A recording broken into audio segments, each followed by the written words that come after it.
चलो, rural development में last class हमने रूरल क्रेडिट कंप्लीट किया था और आज हम करने वाले हैं रूरल, बोलिए, मार्केटिंग। आज जो हमारा टॉपिक है, जो दूसरा चैलेंज है रूरल डेवलपमेंट का, वो क्या है? Rural marketing. और हम आज ये पढ़ने वाले हैं, क्या ठीक? अब सबसे पहली बात, क्या होता है रूरल व्हाट मार्केटिंग? तो रूरल मार्केटिंग है क्या? ध्यान से सुनो। रूरल मार्केटिंग मतलब वो सारी एक्टिविटीज जो शुरू होती है आफ्टर हार्वेस्टिंग। आई एज्यूम तुम सबको पता है हार्वेस्टिंग क्या होता है ना? तो हार्वेस्टिंग के बाद से जो भी एक्टिविटी शुरू होती है till the output is sold to the customer, या जिसको हम बोल सकते हैं मिडल मैन, तो वो सारी एक्टिविटी रूरल मार्केटिंग का पार्ट है। तो क्या क्या एक्टिविटी होती है? सर, हार्वेस्टिंग करने के बाद आपको स्टोर करना पड़ता है। हार्वेस्टिंग करने के बाद ग्रेडिंग करनी पड़ती है। ग्रेडिंग मतलब अलग अलग क्वालिटी के हिसाब से। हार्वेस्टिंग करने के बाद थोड़ा प्रोसेसिंग भी करना पड़ता है। उसके बाद मार्केटिंग करनी पड़ती है, पैकेजिंग करनी पड़ती है, सेलिंग करने के लिए मार्केट जाना पड़ता है, प्रमोशंस करना पड़ता है। तो वो सारी एक्टिविटीज़ को हम कौन सी एक्टिविटी कहेंगे guys? Come on, rural marketing. So what are rural marketing? Rural marketing मतलब वो सारी activity which starts after sowing till the crop is sold in the market. क्या चीज क्लियर? अब रूरल मार्केटिंग के अंदर हम क्या करने वाले हैं? व्हाट आर द, बताओ, प्रॉब्लम्स ऑफ रूरल मार्केटिंग। पहला,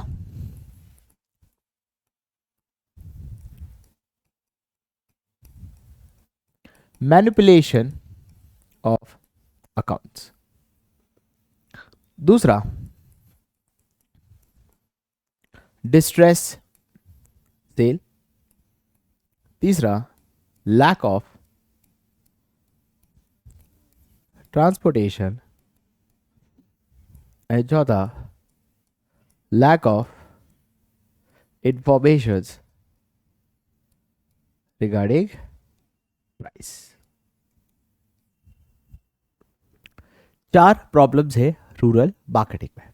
सबसे पहला क्या है? Manipulation of accounts. तो क्या होता है कि जो फार्मर्स होते हैं वो जनरली इतने पढ़े लिखे नहीं होते और वो लोग बेचते किससे अपना प्रोडक्ट? मिडिल मैन्स को।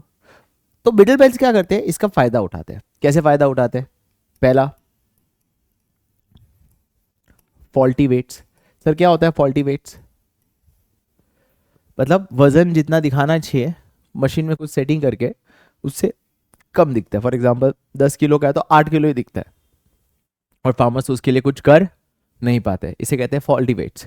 या दूसरा क्या होता है? उनके अकाउंट्स के साथ मैनिपुलेट करना, क्योंकि उन्हें हिसाब तो जनरली फार्मर्स को नहीं आता है, तो उसका फायदा कौन उठा लेते हैं? बताइए, मिडिलमैन्स।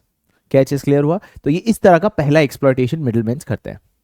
दूसरा क्या होता है? Distress cell. अब इसको ध्यान से सुनना। सर, क्या होता है डिस्ट्रेस सेल? देखो, जब हार्वेस्टिंग होती है, हार्वेस्टिंग के बाद आपका काम होता है कि आप क्रॉप को कहां बेचो? मिडिलमैन्स को। होता क्या है कि जब हार्वेस्टिंग होती है अचानक सप्लाई बढ़ जाती है।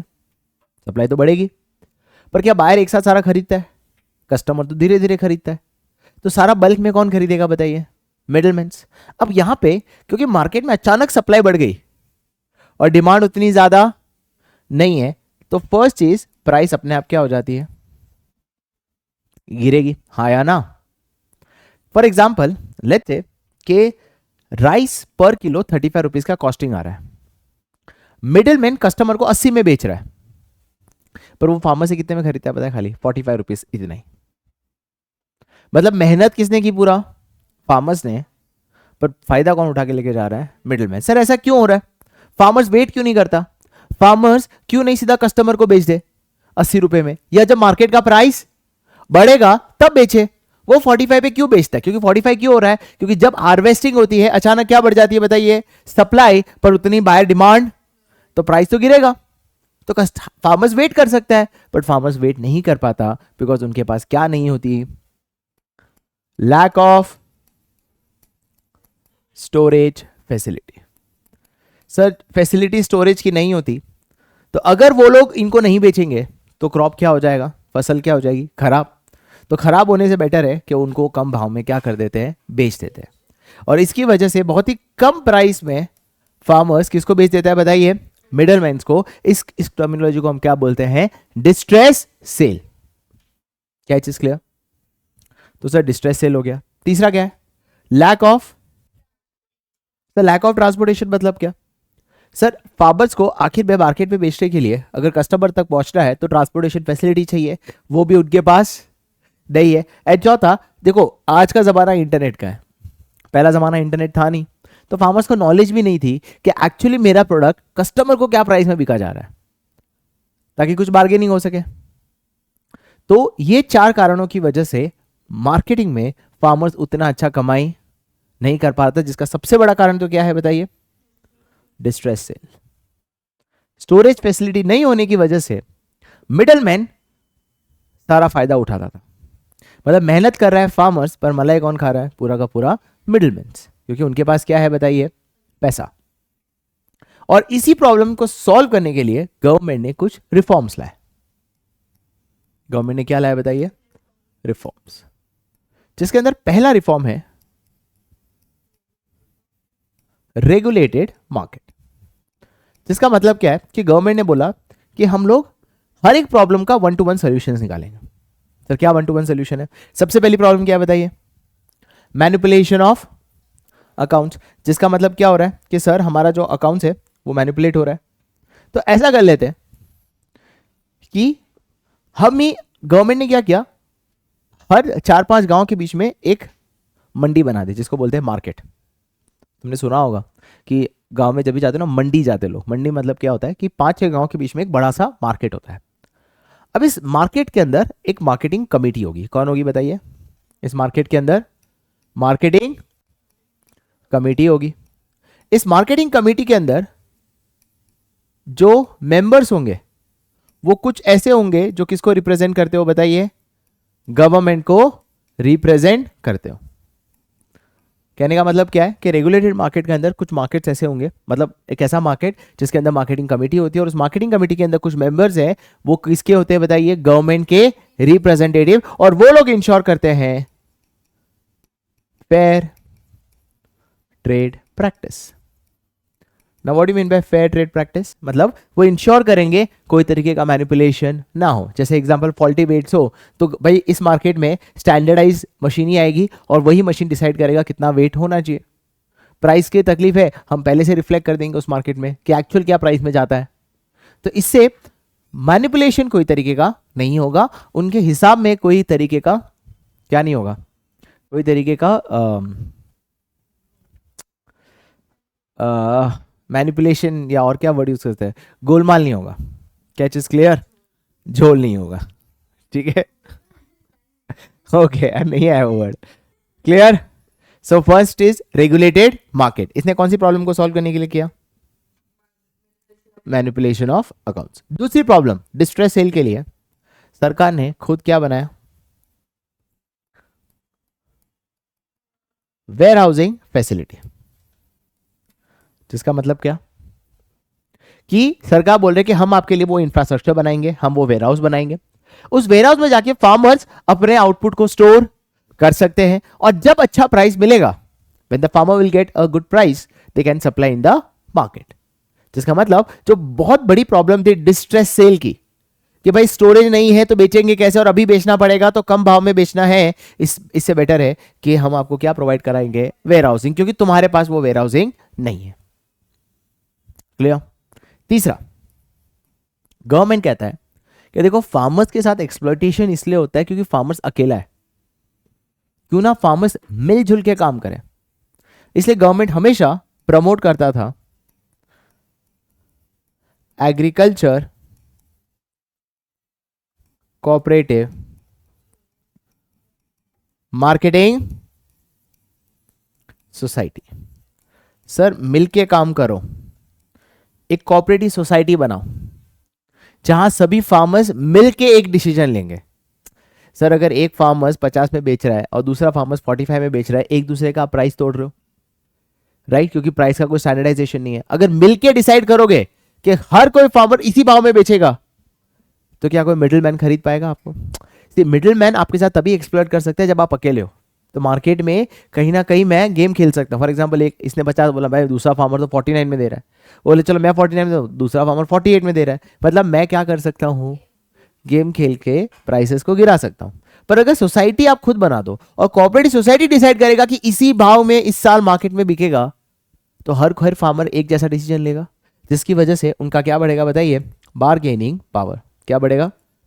बार्गेनिंग पावर बढ़ेगा। बार्गेनिंग पावर बढ़ना मतलब दो फायदे हैं, आप इनपुट कम प्राइस में खरीद पाओगे और आउटपुट, इनपुट आप कम प्राइस में क्या कर पाओगे? कम प्राइस में खरीद पाओगे और आउटपुट आप हायर प्राइस पे बेच पाओगे। इसे कहते हैं promoting what? Agriculture cooperative marketing societies. And चौथा है गवर्नमेंट की पॉलिसीज।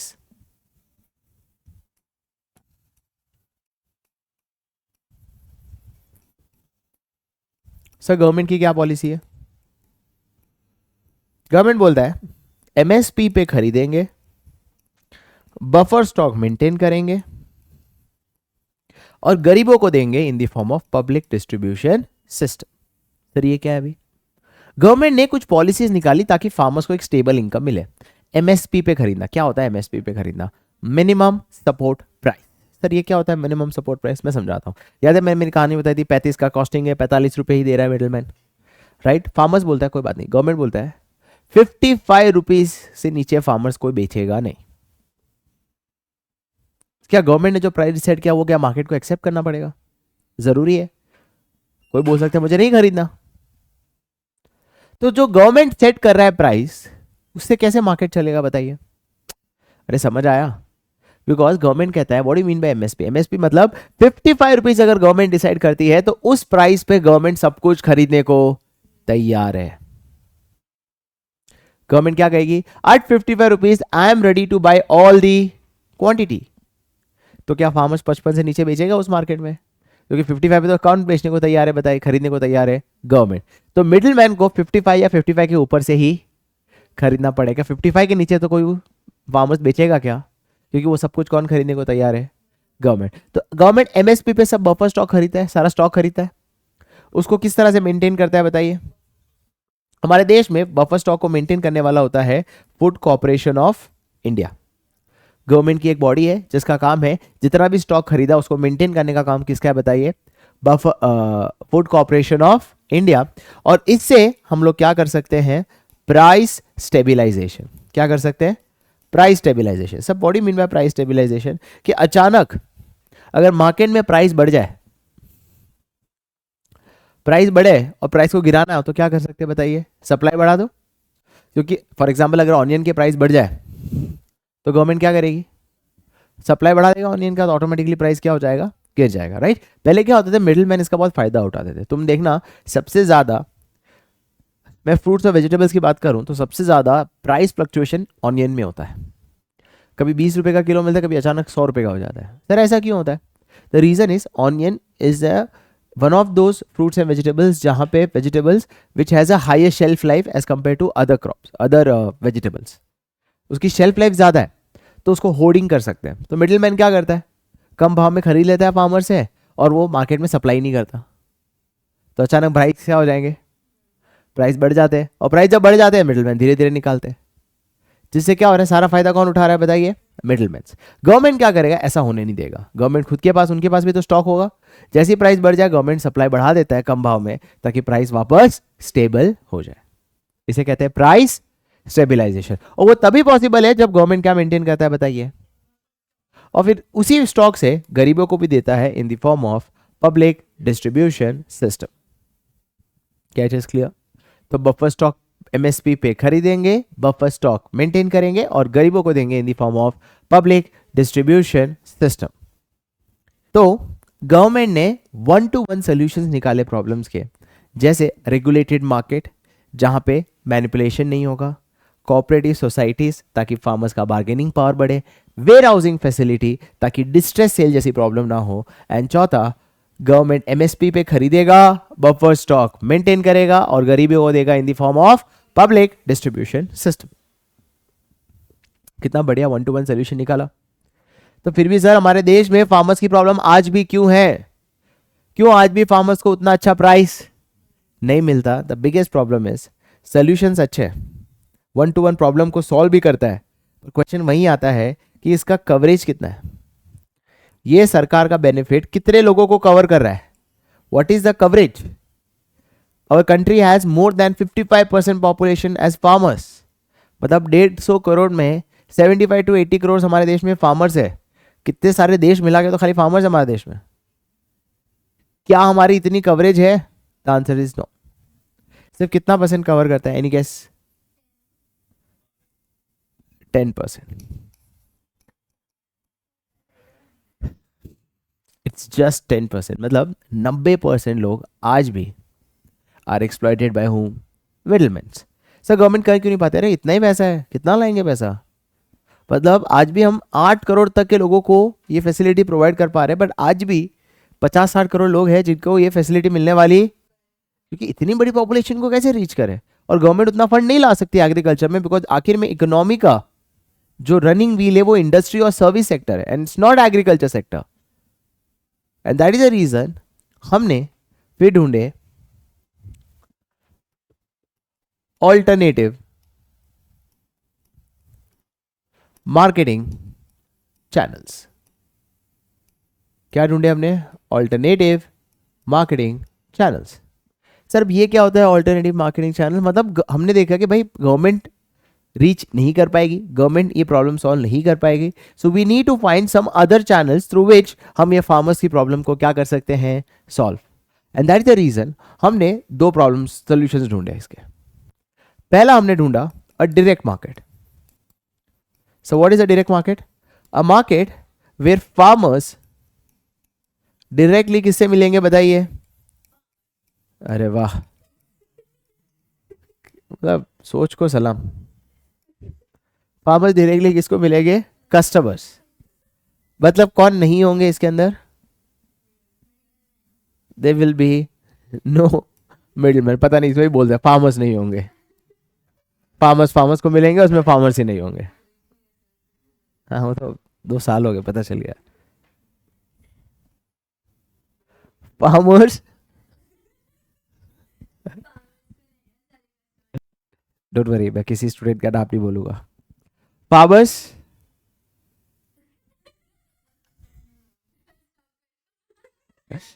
फार्मर्स डायरेक्टली किससे मिलता है? Customers, and there will be no middleman.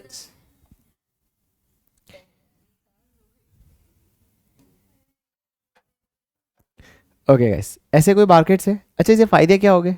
कोई एक्सप्लॉयटेशन नहीं होगा, फार्मर्स हायर प्राइस पे बेच पाएगा और कस्टमर उल्टा लोअर प्राइस पे खरीद पाएगा, क्योंकि मिडिलमैन का मार्जिन दोनों में बढ़ जाएगा ना। ऐसे मार्केट हमारे देश में 4 है। वन इज अपनी मंडी, ये पंजाब में है। हड़सपुर मंडी, दिस इज इट। ये मंडी का स्पेलिंग सही लिख रहा हूँ? MAND है या MUN है? तीसरा रितु बाजार, चौथा है उजावर। सर ये आई थिंक मेरे सही लिखा है या गलत? क्या है उजावर? उजावर सैडी का बोलो।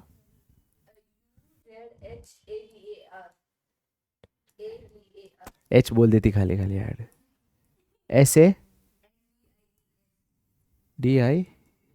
अच्छा sadness. Okay this is in Tamil Nadu, this is that obviously Uzhavar सैडीज।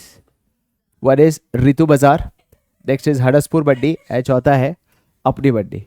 ये ऐसे 4 हमारे देश में मंडी है जहाँ पे फार्मर्स डायरेक्टली किससे मिलते हैं? बताइए, customers, and there are no middleman. क्या चीज़ क्लियर? इससे फायदा क्या होगा बताइए? कस्टमर्स हाई लो प्राइस पे खरीद सकते हैं, farmers can sell at a high price. तो हमने एक चैनल तो ढूंढ लिया, पर क्या ये इतना इनफ है? 4 मार्केट क्या सारी प्रॉब्लम सॉल्व कर पाएगा? ऑब्वियसली नहीं। तो हमने दूसरा सोल्यूशन भी ढूंढा। दूसरा सोल्यूशन है कॉन्ट्रैक्ट विथ, कहीं शाद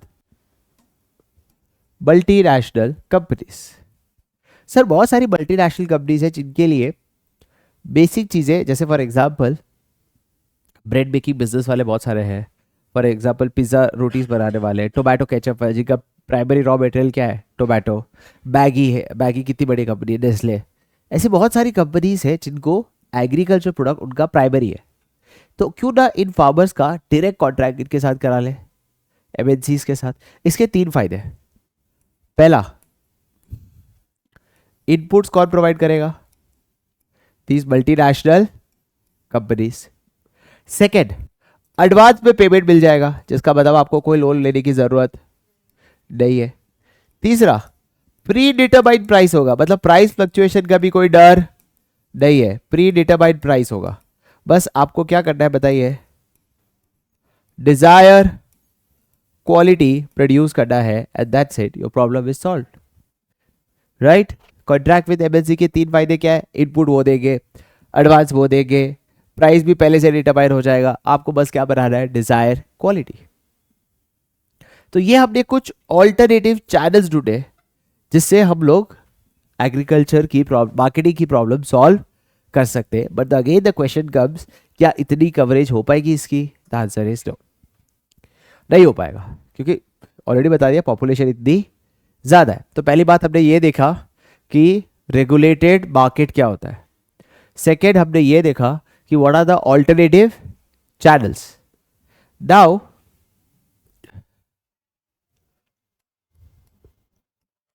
फिर भी प्रॉब्लम सॉल्व नहीं करेंगे तो आखिर में हमें क्या करना पड़ेगा, diversification. Now what do you mean by diversification? कि सर बिजनेस को डाइवर्सिफाई करो, एक बिजनेस पे डिपेंडेंट, एग्रीकल्चर पे डिपेंडेंट मत हो, कुछ और भी देखो ताकि कुछ पैसा जनरेट कर सको। And that is the reason, the first question is what is the reason for diversification. मतलब पहले देखो हमने प्रॉब्लम सॉल्व करने की कोशिश की, सेकंड हमने दूसरे चैनल्स भी ढूंढे जिससे फार्मर्स की प्रॉब्लम सॉल्व हो, पर क्या दोनों प्रॉब्लम कवरेज को पूरा कर पाएगा? नहीं। तो आखिर में तो हमें डाइवर्सिफाई तो करना ही पड़ेगा। क्यों डाइवर्सिफाई करना पड़ेगा? Because it is neither feasible and risky to depend only on what? Agriculture as your source of income। Sir सिर्फ एग्रीकल्चर पे डिपेंड होना बहुत ज़्यादा रिस्की है as your source of income, और इसीलिए हमें कहीं ना कहीं तरीके से क्या करना पड़ेगा बताइए? इट इज़ वेरी इंपॉर्टेंट कि हमें क्या करना पड़ेगा, डाइवर्सिफाई, मतलब कुछ और काम कर लो, कुछ इंडस्ट्रीज में काम कर लो। सेकंड क्या पढ़ा हमने? We need to diversify to what?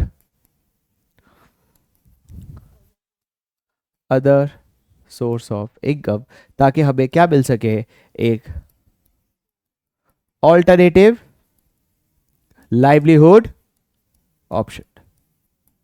क्या मिल सके बताइए? Alternative livelihood option. कि सर हमें डाइवर्सिफाई क्यों करना है? बिकॉज फर्स्ट बहुत रिस्की है कि सिर्फ एग्रीकल्चर पे आप डिपेंडेंट हो, मतलब एग्रीकल्चर में वो पोटेंशियल नहीं है कि हर एक के घर पे वो कमाई करके दे सके। एंड सेकेंड, डाइवर्सिफाई करोगे तो घर में एक और एक सोर्स ऑफ इनकम जनरेट होगी, और ये हमारी रूरल डेवलपमेंट की प्रॉब्लम को सॉल्व कर सकता है। अब क्वेश्चन है कि डाइवर्सिफाई क्या करें, कैसे डाइवर्सिफाई करें? तो डाइवर्सिफाई करने के 2 ऑप्शन है। First is diversification in crop activity, और दूसरा डाइवर्सिफिकेशन इन अदर एक्टिविटीज। मतलब क्रॉप एक्टिविटी में डाइवर्सिफाई करने का मतलब होता है कि आपको क्या करना पड़ेगा बताइए? Multi cropping. What do you mean by multi cropping? एक क्रॉप मत बनाओ, मल्टीपल क्रॉप्स बनाओ। तो मल्टीपल क्रॉप मतलब एक ही लैंड पे मल्टी क्रॉपिंग करो, मतलब एक क्रॉप मत बनाओ, मल्टी क्रॉपिंग करो। इसके 2 फायदे। पहला, आपकी सॉइल की जो फर्टिलिटी है वो क्या हो जाएगी, गेन, आपकी फर्टिलिटी बढ़ती है। सेकेंड, आप अपने आप को बचा पाओगे फ्रॉम प्राइस रिस्क। क्यों प्राइस रिस्क से अपने आप को बचा पाओगे? बिकॉज मार्केट में जो कमोडिटी की प्राइस बढ़िया है मैं वही प्रोड्यूस करूंगा। अगर आप एक ही चीज बनाओगे, हो सकता है अगर उसकी मार्केट में प्राइस गिर जाए तो आपको कुछ खास इनकम मिलने वाली। इस तरह का प्राइस रिस्क से भी आप बच जाओगे, प्लस सॉइल की फर्टिलिटी भी क्या होगी, खेत। या दूसरा है कि diversified what, other activities. For example, आप अपनी लैंड को कुछ और पर्पस के लिए यूज कर लो। अगर आपका लैंड सिटी से 20-25 किलोमीटर ही दूर है तो शादी पर्पस के लिए यूज करवा दो, स्पोर्ट्स एक्टिविटीज के लिए यूज करवा दो। बहुत सारे ऐसे गांव है तो तुम्हारे एग्जाम्पल में दिए हुए हैं कि जिन्होंने बहुत सारे स्टेडियम्स बना दिए, स्टेडियम मतलब ग्राउंड्स बना दिए क्रिकेट के, जहाँ लोग खेलने आते हैं, क्योंकि सिटी में वो पॉसिबल नहीं है। या शादियों के लिए एरिया दे दो रेंट पे, राइट। या वहां के जो लोग हैं वो एग्रो प्रोसेसिंग इंडस्ट्रीज में काम कर ले। जरूर थोड़ी कि एग्रीकल्चर में काम करना है, किसी इंडस्ट्री में काम कर ले जो एग्रो प्रोसेसिंग करता हो। इससे आप क्या जनरेट कर सकते हो बताइए, ऑल्टरनेटिव सोर्स ऑफ इनकम। क्या ये चीज क्लियर हुआ? क्या ये समझ आया? तो बताइए क्या डाइवर्सिफिकेशन क्लियर हुआ? तो आज हमने क्या क्या किया? सबसे पहली बात हमने ये पढ़ा कि what are the problems in rural marketing. पहला प्रॉब्लम क्या है, मैनिपुलेशन ऑफ अकाउंट्स। दूसरा प्रॉब्लम क्या है, डिस्ट्रेस सेल। तीसरा क्या है, लैक ऑफ, एंड चौथा lack of information regarding the market. इन सभी प्रॉब्लम्स के लिए गवर्नमेंट ने कुछ सॉल्यूशंस निकाले। जैसे पहले प्रॉब्लम के लिए क्या सॉल्यूशन निकाला बताइए, रेगुलेटेड मार्केट। एक ऐसा मार्केट जो रेगुलेट कौन करेगा, और गवर्नमेंट इंश्योर करेगा कोई तरीके का मैनिपुलेशन ना हो। सेकेंड, वेयर हाउसिंग फैसिलिटी, जहां फार्मर स्टोर कर सकते हैं और जब अच्छा प्राइस होगा तब सप्लाई कर देंगे। तीसरा, गवर्नमेंट प्रमोट क्या करता था, सोसाइटीज बनाओ ताकि उससे आपका क्या बढ़े बताइए, अब हाई प्राइस पे बेच सकते हो, कम प्राइस पे खरीद सकते हो। एंड चौथा, गवर्नमेंट की पॉलिसी कि एमएसपी पे खरीदोगे, बफर स्टॉक मेंटेन करोगे और गरीबों को इस फॉर्म में दोगे, पब्लिक डिस्ट्रीब्यूशन सिस्टम। बट क्या ये प्रॉब्लम को सॉल्व करता है? नहीं सर, क्योंकि इसका कवरेज सिर्फ कितना है। इसीलिए हमने क्या सोचा कि कुछ ऑल्टरनेटिव चैनल्स ढूंढ लेते हैं। जैसे एक डायरेक्ट मार्केट जहां फार्मर्स डायरेक्टली किससे मिलेंगे, जिसका अंदर बीच में कोई मिडिल मैच नहीं होगा। ऐसे कितने मंडी से? 4, अपनी मंडी, हड़सपुर मंडी, रितु बाजार, उजावर, सैंडीज। जहां फार्मर्स डायरेक्टली बेचेंगे तो कस्टमर कम प्राइस पे खरीदेगा और फार्मर्स हायर प्राइस पे बेच सकता है। और नेक्स्ट क्या बताइए, कॉन्ट्रैक्ट विद मल्टीनेशनल कंपनीज। इसके 3 फायदे, इनपुट ये लोग देंगे, प्राइस भी पहले से डिटरमाइन होगा, एडवांस भी दे देंगे, आपको खाली डिजायर क्वालिटी बनाना है। बट क्या इसको सब फार्मर्स कवर कर पाएंगे? नहीं। तो आखिर में तो हमें क्या करना पड़ेगा बताइए, diversify. Why we are suppose to diversify? Because it is very risky to depend only on as your source of. तो डाइवर्सिफाई करोगे तो घर में एक ऑल्टरनेटिव इनकम की अपॉर्चुनिटी आप ढूंढ सकते हो। डाइवर्सिफिकेशन 2 तरीके की है, first in crop activity, second in other activities. Crop activities मतलब मल्टी क्रॉपिंग करो, जिससे सॉइल की फर्टिलिटी भी बढ़ेगी और प्राइस रिस्क से आप अपने आप को बचा सकते हो। दूसरा क्या है, other activities. What do you mean by other activities? Animal husbandry. दूसरा मतलब अदर एक्टिविटी, जैसे मैंने कहा कि एग्रो प्रोसेसिंग इंडस्ट्रीज में काम कर लो, लैंड को कोई और पर्पस के लिए यूज कर लो, जिससे आप ऑल्टरनेटिव इनकम जनरेट कर सकते हो। नेक्स्ट क्लास हमारे इस चैप्टर का आखिरी क्लास होगा with respect to rural development.